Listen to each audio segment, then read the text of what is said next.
Hoje eu quero propor uma pergunta nascida de uma piada, aquela que o Bolsonaro fez para Alexandre de Moraes na fase de interrogatórios da Ação Penal 2668. É macaco na cabeça, hein? A pergunta é: você votaria numa chapa que tivesse o Bolsonaro como candidato a presidente e Alexandre de Moraes como candidato a vice? Como eu já disse, mas não custa repetir, essa ideia maluca não nasceu dessa cabecinha brilhante aqui não.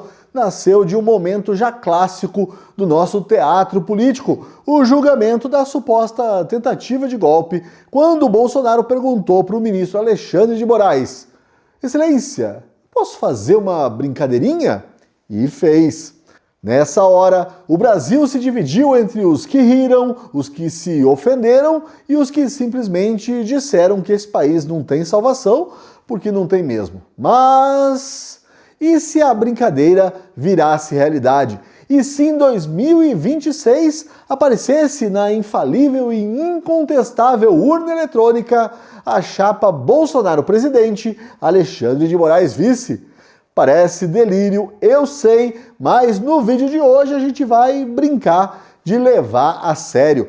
A primeira opção é um sim, mas não é um sim qualquer, não. É um sim convicto de que Bolsonaro representa o lado certo da história. Para esse leitor fiel, fidelíssimo a Jair Bolsonaro, não importa quem seja o vice em 2026. Pode ser o Alexandre de Moraes, pode ser o Barroso, pode ser até o Luva de Pedreiro. Receba! Pode ser qualquer um. Se o Bolsonaro liderar a chapa, tá fechado. É uma fé política, não é racional, mas é sincera e para muitos é uma tentação irresistível. Eu mesmo conheço gente que votaria até no Lula se ele fosse indicado pelo Bolsonaro. É claro que isso diz muito sobre a força do carisma e talvez sobre a falência do debate político, mas a gente chega lá um dia. O segundo sim é mais constrangido, é aquele voto dado com nojo, sabe? Eu tô falando do eleitor que enxerga todos os absurdos do STF, principalmente do Alexandre de Moraes, como a perseguição a adversários políticos, os inquéritos sem fim, os abusos de autoridade, mas que ainda assim prefere engolir o sapo porque o medo de mais um governo Lula é maior do que qualquer princípio. Nesse caso, o que prevalece é a lógica do qualquer coisa é melhor do que o PT, mesmo que esse qualquer coisa inclua votar no ministro que prendeu os seus aliados e derrubou as suas redes sociais. É o voto do ressentimento e, ao mesmo tempo, do desespero. É compreensível? Talvez. É justificável? Aí depende de quanta liberdade você está disposto a negociar.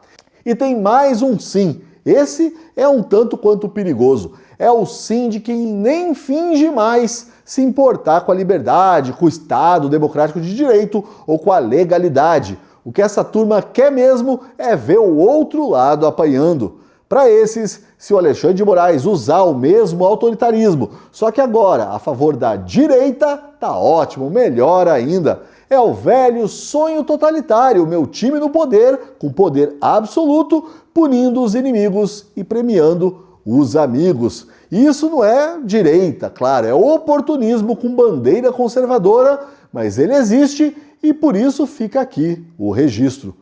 Por fim, temos a opção não. Eu, por exemplo, não votaria numa chapa Bolsonaro-Alexandre de Moraes de jeito nenhum. Porque, apesar de tudo, eu ainda acredito que princípios valem mais do que as conveniências. Porque, no final das contas, a liberdade não é apenas um detalhe, não. É o ponto de partida. E aqui você pode estar se perguntando, mas qual o sentido de discutir uma chapa se ela nunca vai existir? Bom, o sentido é exatamente este, provocar uma reflexão, porque a simples ideia já mostra o quanto estamos dispostos a relativizar, a justificar ou a negar aquilo que antes jurávamos defender. Essa pergunta absurda revela muito mais do que parece sobre as nossas prioridades, sobre o nosso medo, sobre a nossa disposição de abrir mão da liberdade em troca de um pouco de ordem, desde que seja a nossa ordem. E eu concluo este vídeo repetindo a pergunta que eu fiz lá no começo. Você votaria numa chapa que tivesse Bolsonaro como presidente e Alexandre de Moraes como vice? Responda com sinceridade, hein? Não vai dar uma de isentão aí não. Não vale, depende, nem talvez. Aqui é só sim ou não. E claro, se você quiser estender o papo, os comentários estão aí, é para isso mesmo. Se for possível, com educação. Você acabou de assistir ao Pensa Aí. O Pensa Aí não é análise pretensamente científica. O Pensa Aí não é react. O Pensa Aí não é previsão nem torcida.